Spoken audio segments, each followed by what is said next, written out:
Something I learned as a little boy, a man that had us call him Uncle Ern, taught me that if you're going to defend yourself, you have to know these 4 rules. And the way he drilled it into me the very first time I was 8 years old, and I had these boxing gloves that, they were so big, and I was such a tiny little kid. It looked like I had balloons on my fist. The gloves are just massive. And he had gloves on. He's my first lesson in boxing. And so he's standing there talking to me, and he says, "This is rule number 1. I don't want you to forget it." And then he hit me in the face and knocked me down. I saw stars. I almost cried. Rule number 1, you will get hit. Period. No one's that good. In any contest, you're going to get hurt. Rule number 2, despite being hit or despite being hurt, you will continue to fight. Rule number 3, the fight isn't over till your enemy is on the ground and cannot get up to continue the fight. Rule number 4, mercy cannot exist in the absence of victory. Pure and simple. So how you take this ethos, which I learned as a tiny kid, and apply it to living peaceably. Well, I'll give you a hint. In living peaceably, you must accept the fact that people will resent it and may attack you, either verbally, physically. You have to accept that. This is not a cotton candy world you live on. This is the world of the first power.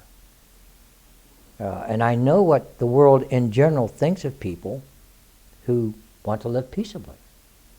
When Hermann Goering was on trial at Nuremberg for his, the atrocities of the Nazis, they asked him, how did you dupe an entire nation? How did you get a nation to go into the abyss of war the way you guys did? His answer was simple. We killed all the people who wanted peace. We arrested them and killed them because they couldn't afford to have anyone not on board. They couldn't afford to have people who wanted to live peaceably in their society, so they got rid of them. They arrested them, put them in concentration camps, and killed them. So if you're going to live peaceably, the first rule of the warrior, and we're still warriors, you will get hit. You will get hurt.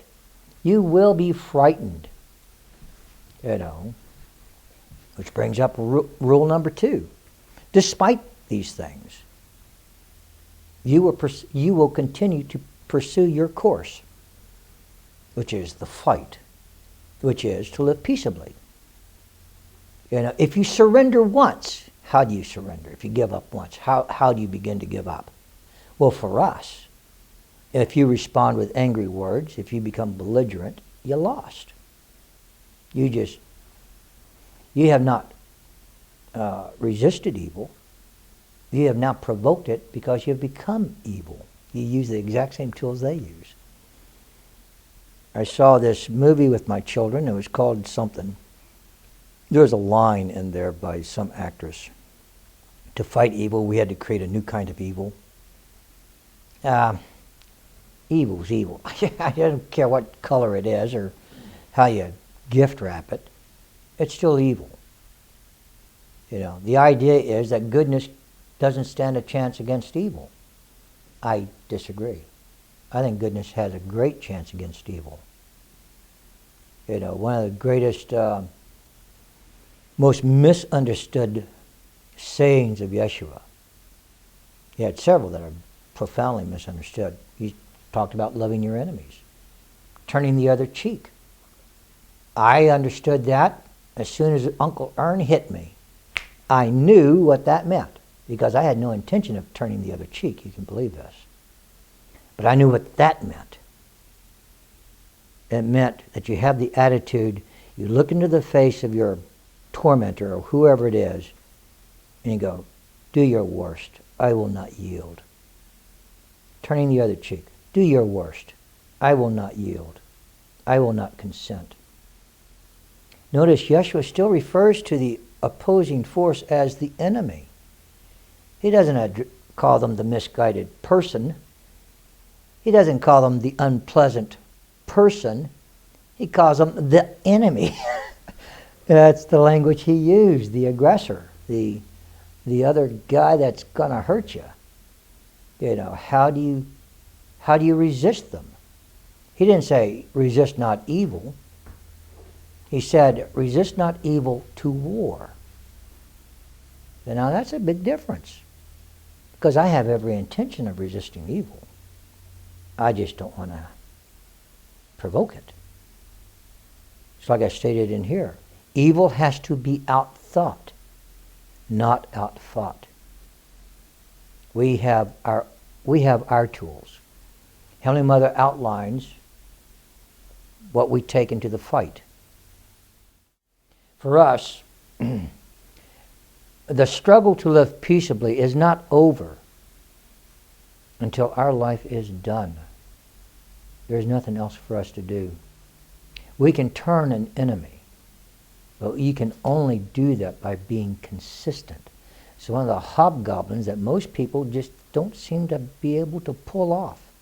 They're profoundly inconsistent. You know, I'm not saying that living peaceably doesn't mean you're never going to lose your temper. I mean, I have a temper. You know, I know most of you have not seen it, but take my word for it, I got a temper. Kent can tell you about my temper. You know, it doesn't mean that you're going to be perfect. It just simply means you live peaceably. We do it by embracing the ethos of a warrior. This is a war. We have our weapons. But our weapons have nothing to do with angry words or striking someone or going off to war. It has to deal with living peaceably. And why do we choose to live peaceably? Well, we want to give meaning to all the people who died because of war, because of intolerance, because of persecution, whatever the excuse was given at the time. We want to live peaceably. That gives their life meaning. You know, like I said, their death inspires me. My act gives meaning. You know, we wish to give meaning to the past, but there's something else we wish to do. You know, we want to reclaim something that was set aside.